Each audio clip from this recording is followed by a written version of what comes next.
ये तो लगभग सबको पता है कि उल्लू दिन में सोते हैं और रात में जागते हैं।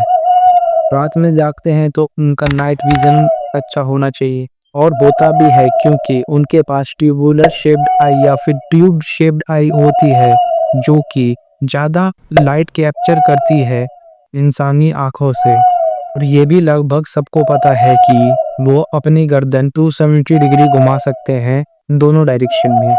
पर क्या आपको पता है कि उनको मास्टर ऑफ साइलेंट फ्लाइट भी कहा जाता है, क्योंकि जब वो उड़ते हैं तो उनके पंखों से ना के बराबर आवाज़ आती है।